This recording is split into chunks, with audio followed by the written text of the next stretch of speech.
All right, we're on to the Philadelphia Eagles. By the way, the Niners over-under. We have them at 10.5 over at DraftKings. The Eagles are at 11.5. I don't think there's anyone besides the Chiefs up at that level. 11.5 for the Eagles. Obviously, the best case scenario is them winning the Super Bowl, going back to the Super Bowl and winning it. What needs to happen for that to occur for the Eagles this year? Yeah, I mean, best case scenario, one step closer, you actually win the championship. Not much needs to happen, really, for them to do that again. Jalen Hurts doesn't drop the football.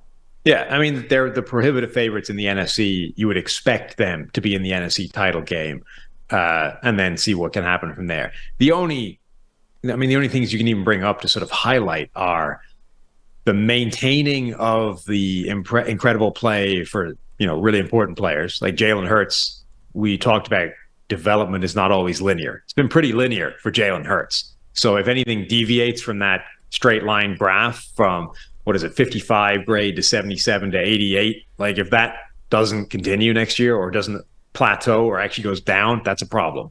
Same thing with A.J. Brown and Devontae Smith and blah, blah, blah.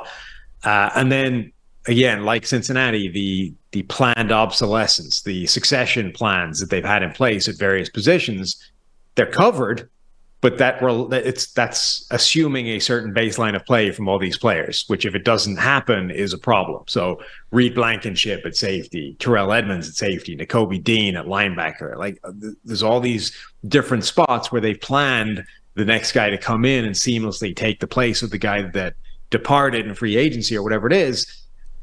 If they catch a crappy end of distributions, from those guys, and you just get an unfortunate, like most of them don't work out, that will be problematic.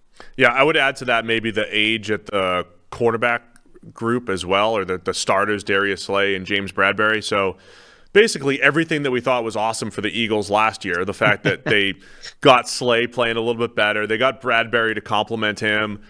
James Bradbury has had an up and down career, and he's getting older, right? So there is a world where those guys do drop off a little bit, and the Eagles just have little holes across the up and down the roster that they didn't have a year ago.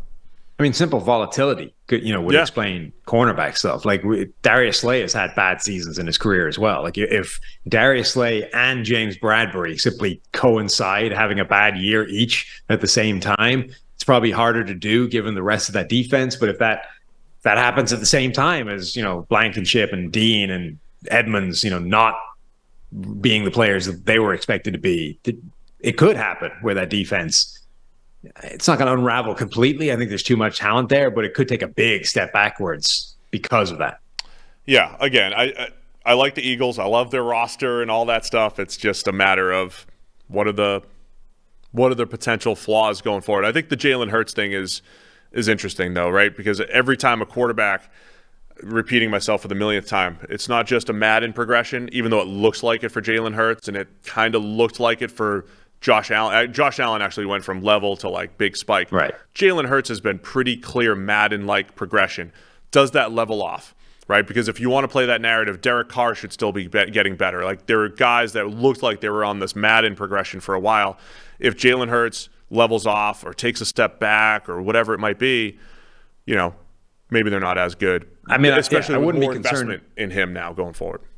Yeah, I wouldn't be concerned with it leveling off. The concern would be, what if it goes back? Yeah. Like, again, it's not this linear Madden line, but it has been for Jalen Hurts. Like, we know that can go the other way. What happens if he loses 10 grading points and goes back to being the 77 graded guy from the year before, which was good, which was fine, which is, good enough to win games, et cetera, but was not a kind of MVP candidate that can go slug it out with Patrick Mahomes in a Super Bowl.